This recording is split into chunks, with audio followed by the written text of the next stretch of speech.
Hey everybody, and welcome to the next edition of the Soccer Fitness Goals video blog. It's about 9:45 p.m. on Thursday, July 20th, and that means that Canada, our Canadian men's national team, has just concluded the quarterfinal match in the CONCACAF Gold Cup versus Jamaica, and unfortunately we lost that match 2-1. And we've been eliminated from the tournament. So it's a disappointing result.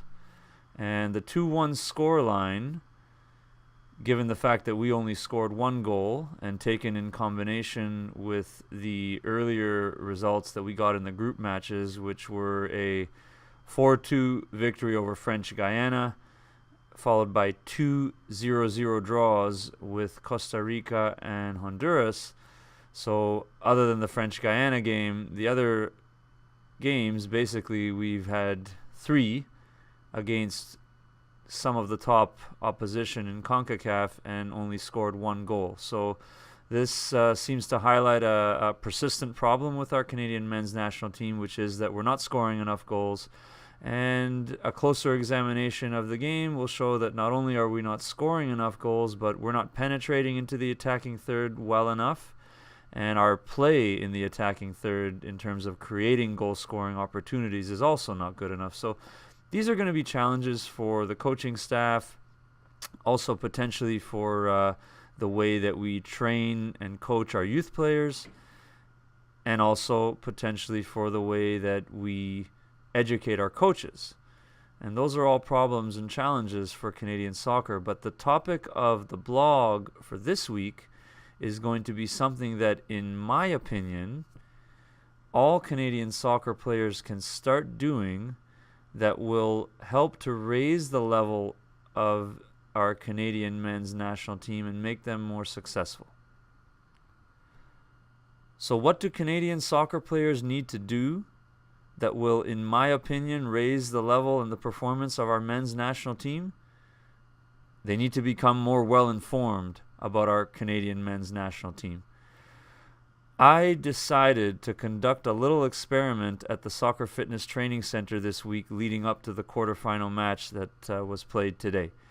So on average, in the summer months, we're only open 2 hours a day. It's a little bit slower for us, so we're probably getting in those 2 hours anywhere from 8 to 15 young soccer players training with us. And of course there's boys and girls, but I would say it's a little bit more skewed to the boys. It's about 60 or 65% boys versus 40 or 35% girls. In any case, I took 4 days, so that's Monday to Thursday, and I asked every single player that came in here to train 2 questions. The first question was, do they know when Canada's next game is? And I didn't say anything about the Gold Cup or who they were playing or anything. I just said, do you know when the game is? And the second question was, how many Canadian men's national team players can you name? And would anybody like to guess what the answer to those questions were? Well, every single player that I talked to, and keep in mind I talked to over 30 young Canadian soccer players, not one of them knew that Canada was playing in a quarterfinal match of a major international tournament. So that's the answer to the first question. And on average, I would say that most of the players could not even name one Canadian men's national team player. Maybe 2 or 3 of the players that I asked were able to name 1 or 2 players. And one guy was really honest with me, and he said the only reason that he knew, I think he was able to name 4 players, but the only reason he even knew who those guys were was because he has them on his FIFA video game. So what this means is that young Canadian soccer players are not well informed about the Canadian national team. It's a little bit different on the women's side, meaning that young Canadian female soccer players are more well informed about the women's team. Not as well as they could be or as they should be, but more than the boys are about the men's team. And that has probably to do with the fact that our women's team has been much more successful and much more visible in the media. We've obviously hosted and qualified for World Cups. We've won bronze medals at the Olympics. We've been consistently getting into the youth World Cups as well on the women's side, whereas on the men's side, obviously, we have not. However, a very common characteristic that exists in every country that I've been to, and I've been all over the world for soccer. I've been in every continent. I've been to multiple countries in Europe and South America, and without a doubt, without question, a common characteristic among all the kids or young adults that you talk to in all of these other countries is that they are well informed about the national team in that country. They know when the team is playing, they know when the games are, they know who they're playing, they know how the team is doing in international competitions, and they know the players.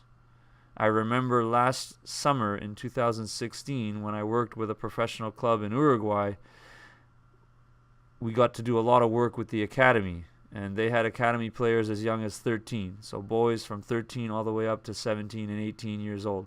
Every single one of them knew the entire starting lineup of the national team. They could tell you how they did in the most recent World Cup qualification matches, how they did in the Copa America, how they did in the World Cup. They even knew their history as far back as the 1930s and 1950s when Uruguay won their first World Cups. So again, this is a common characteristic, is that young players in other countries are well informed and ours are not. Now, part of that is definitely due to the fact that the games aren't televised as much as they should be. They're certainly not publicized as much as they should be. So you can blame the media for that. But I would have to put a lot of the blame on coaches, parents, and the players themselves.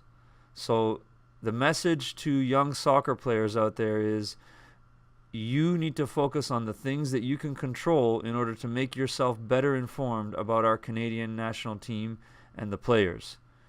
This is the information age. You can go on the internet and find any information you want, and you can also watch any game you want. We had the game on in my facility tonight via a free live stream. So anybody can watch it at any time. Anybody can get any information they want at any time, and it's free. I guarantee you, young Canadian soccer players, if you become more well-informed about what's going on here in Canada, not Barcelona, not Juventus, not Real Madrid, not AC Milan, but here in Canada, to know what's going on, especially with the national team at the international level, you will become better players, our youth teams will become better, and our Canadian men's national team will perform better. So that's it for the Soccer Fitness Goals video blog for this week. I hope you enjoyed it. As always, please remember to like the video and subscribe to the channel if you haven't already done so. You can also click on the link below me if you'd like to download the Soccer Fitness Goals mobile fitness app, which is the world's only customized soccer-specific at-home training program applicable to soccer players for any age and level of ability. We'll see you next week, and until then, keep reaching your soccer fitness goals.